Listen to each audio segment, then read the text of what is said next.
Welcome to Spoiler Corner. Okay, so Loki dies and the mother dies. No, Loki doesn't die. Yeah, he comes in at the end, which... No wonder you hated the movie. You walked out before it ended. No, it's like a spoiler for a spoiler. Which, even the ending, it's like he's there, it's like, haha, it was me all along. Well, okay, is Odin dead? Is he not dead? How did he survive? How did he just... Gods! That's what sequels are for. That annoyed me too. But, okay, so... But that's why you don't see Loki much in this, and... God, when he was in this movie, it was so much better. Like, I will say, the movie begins...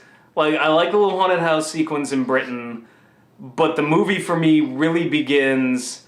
The second Asgard is attacked, and then the prison break begins. Like, at that point, I was like, okay, movie, you've got me now. Like, and that's where I started to realize I actually was enjoying this film. It was like right there. I was like, okay, this is funny. The interaction between him and Loki, break. Yeah. But like if you kill him, I will kill you. Yes, apparently there's a line for me. Yeah, wonderful lines from him, beautifully delivered. And the other thing they keep doing is that he keeps...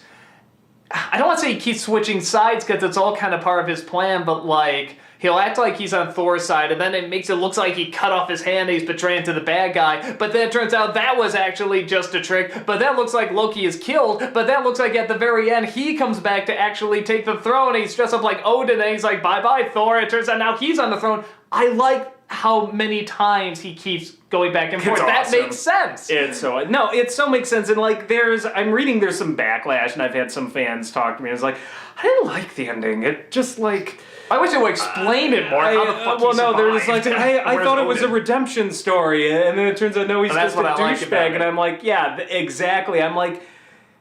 if you think was supposed to be a redemption story, you don't know the original Loki from the myth this is based on. I mean, Loki and Thor in the original myth were always friends, but the tragedy was they always were enemies too. Like they were like the odd couple. It's like always an alliance of convenience. They enjoyed each other's company and their wit and doing things together, but at the same time they hated each other. And what I like to, you do not. We see a lot of these movies for, I hate to keep bringing it up, but like Dark Knight Rises when Catwoman says, well, I'm taking off, I'm a bad guy. Yeah, I wonder what she's going to do at the end. Yeah, in this one, obvious. you legitimately don't know. You don't know if he's going to be a good guy or a bad guy. Or it's actually, I was banking on still being a douchebag, but I'm like, all right, they're playing it well. I'm not entirely sure. I've read the comics through the Infinity Wars. I'm like, I have an idea, but I'm like, maybe they'll tinker with it. So, and I mean, in the original myth, like... Loki's offspring kills Thor. They kill each other. So from the myth it's based on, they're always meant to be, at each other's throats. And then in the comics, it's a similar deal. And then in this, like, there's a great line where, like, Thor, like, is talking to him. He's like, okay, mother's dead, so I'm gonna let you out of prison. But the second we're done here, you go back to prison. But you get a chance to get vengeance. And Loki's like, uh-huh. And he's like... There's some conversation who's like, by the way, like, I only, like, did this, like, for Mother. If, you cross me at any point, basically, like, Mom's not here to keep you alive anymore. All bets are off. And I was like, what is Loki's incentive to play night, to, like, and...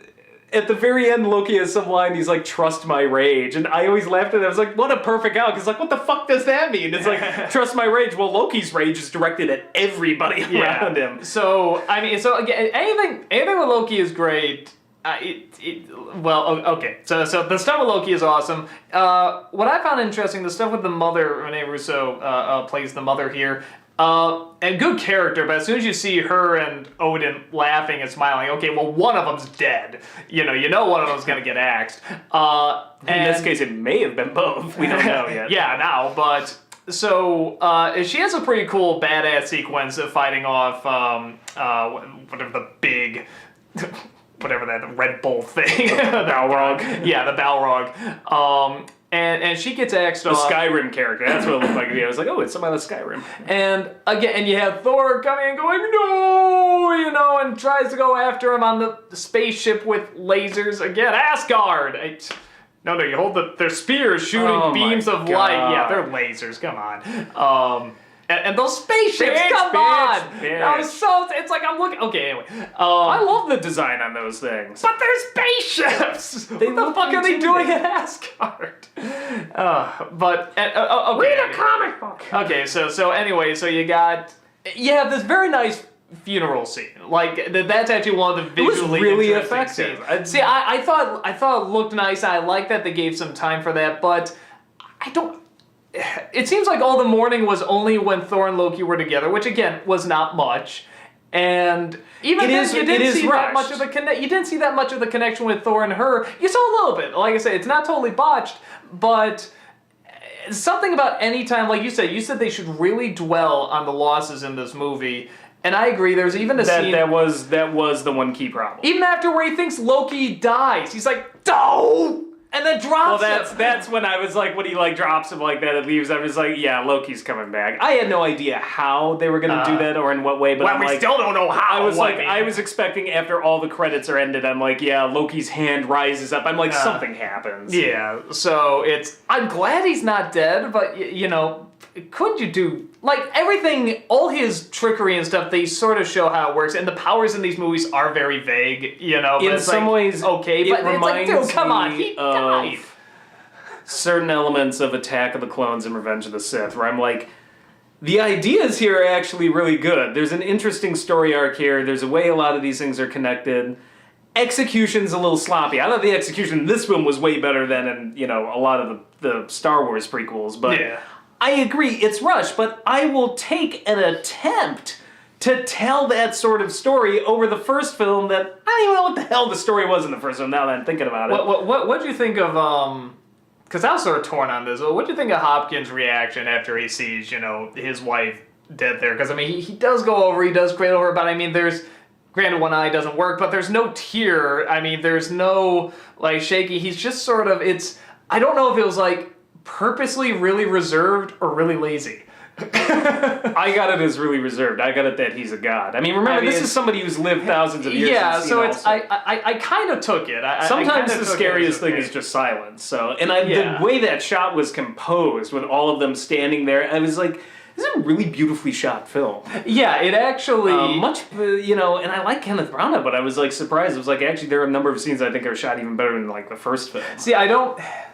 again, I know what you're talking about with the... make it look like, hey, you can really walk in this world and breathe in this world. Not everything has to look But there's massive. some shots that are like directly out of like old paintings. They're just composed great. That's what sort of saved me, because originally, when I'm watching, I'm like, oh, come on, it doesn't look nearly as big as the first one, blah, blah, blah. But watching it, scenes like the funeral scene and like the scene you just mentioned, or when something crashes into something, it's like, okay, this feels solid. When the ship crashes and hits all the pillars, it feels really solid. So I was saying, okay, this is a well-shot film. To me, just not part of the reason the film seems rushed, I found out, is, well, there's like 3 writers for this movie. So you can only imagine, like, just them throwing out all their ideas.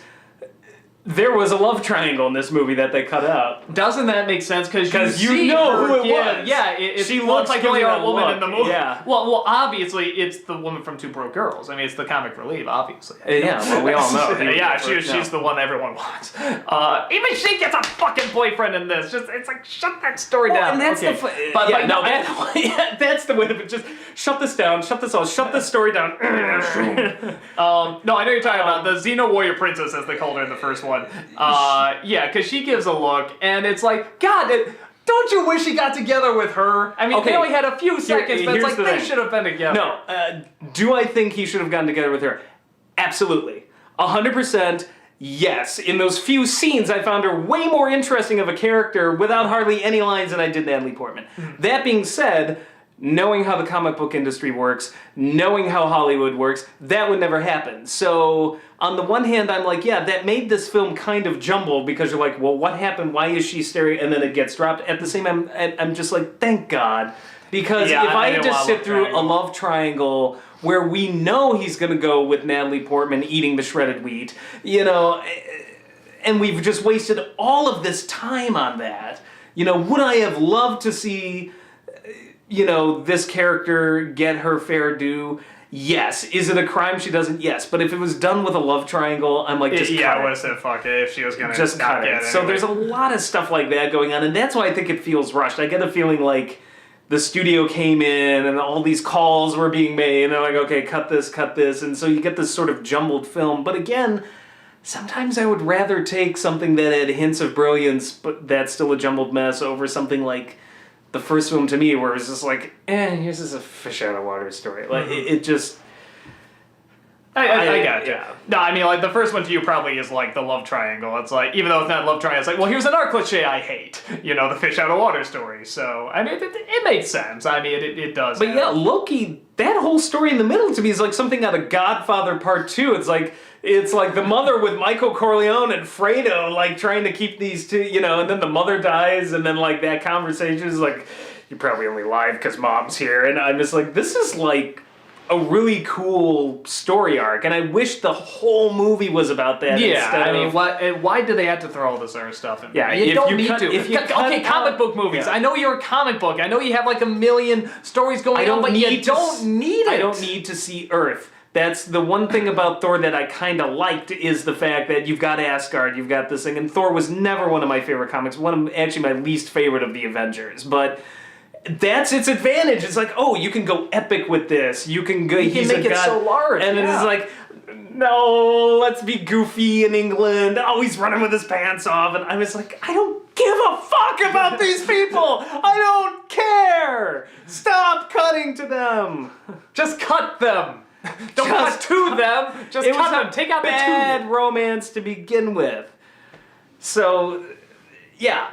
That stuff was great. And even the ending, I thought, with the finale in London, I thought I was going to hate that. When I saw that in the trailer, that ship crashing into... Yeah, how many times have we seen cities destroyed? Yeah, across the Thames into, I don't know if that's Buckingham Palace or whatever monument that is, and it looks like some sort of palace. I was like, oh my god. It was like, it's going to be Man of Steel over again. It's going to be Thor punching some dude, a whole bunch of buildings falling over. But they had the time warp thing that was nice. That was handled so well, and it was so much fun, that it made me forget that I hated the comic relief for about 15 minutes. So that was brilliant. The ship crashing itself was cool to look at. I'm like, that's it. That's all you got. I'm like, thank God I'm not seeing the same shit over and over again. The only thing in that ending that bothered me was I'm just like watching this, and I'm like, okay, so England. The nation that, like, took Germany on in the Battle of Britain, the Royal Air Force took on the frickin' Luftwaffe. They have only 2 jets to scramble? I'm like... Oh, how about Asgard, where it's like, all these ships are coming in, and the guy sees he has no way of contacting Odin, even though he can communicate across the galaxy, and it's just him going after his ship. Yeah, Fucking Asgard has no other protection around that place against giant spaceships. If you have magic to power your laser weapons, can you at least invest in a magic cell phone? Like, oh shit, boop, boop, boop, boop, boop. Yeah. How about your own little magic lasers that science and technology are one? Well, you're not really using either to defend the biggest pipe organ in the world. To their credit, what I did get out of that was they were over-dependent on their magic shield. They were banking everything on that. Not a great strategy, but... Obviously not. Or they have a magic they were banking magic it out. Everything was banked on one magic black watchman and a magic shield. And if one of those 2 things fails, and God help you if they fail simultaneously. Yeah, the guy failed in the first one, that fucked things. I was like, well, at least we have the big giant shield. Oh, that's down. Well, maybe we should get at least a third something. You know what? Giant platypus bunny right in the throne room, just his last measure of defense. So, yeah, I mean... Those are plot holes. Those are just the comic book minor, hey, we want to see the action. To me, none of them were worse than anything in Man of Steel or Dark Knight. I agree. I agree. So I mean, that didn't bother me. To me, it's all about execution. And, you know, people like, we did the same thing in Man of Steel and you hated it. I'm like, well, one, those are more character-based. And I hate character plot holes more than just scientific plot holes. Yeah. And 2, Man of Steel's finale kind of bored me. I'm like, okay, there's a bunch of buildings falling over. Wow, I've never sat through a Transformers movie, never seen that. This one, more low-key, but it was just goofy fun. I'm like, okay, well, No. More low-key, not more low-key. Yeah, okay. So just to clarify what we're talking about there, we needed more low-key, but the look... Fuck it. Anything else you got? No, I like the fact that I can't wait to see what they do with this. I mean, Loki's on the throne. And one thing I noted, people are just like, oh, well, it should have been a redemption story and this and that. I'm like, well, think about it. Didn't everybody get what they want? Odin, deep down, what did he want? He didn't want to run things. Like, he's just like... I'm sure he wanted to be alive, too, if he's alive. We have no idea. He may be banished or something, or imprisoned, but, he's just like... I'm sick Odin sleep again. He's like, I'm sick of ruling. His wife is dead now, so what did Loki want? He really wanted to rule. What did Thor want? He didn't want to rule at all. He wanted to go back to Earth. Everybody kind of gets what they want in a roundabout way. It's a happy ending, I guess. Happy ending. One... If you had done a redemption story, your Loki story arc would be closed.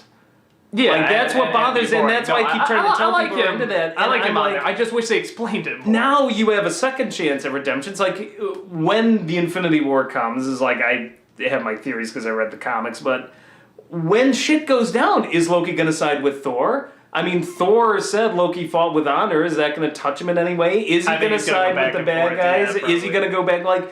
There's so many possibilities. It was like, if you just killed him, I'm like, what a waste. If they really killed him, I would have been like, dude, I'm gonna wait, and you're fucking bringing him back, because I'm gonna, like, really Well, I would have assumed they're bringing him back, and you never saw him again. But no, I was just like, no, you can't do that. That's like your most popular character, and sure enough, he's around. So, yeah, that's about it. See you next flick.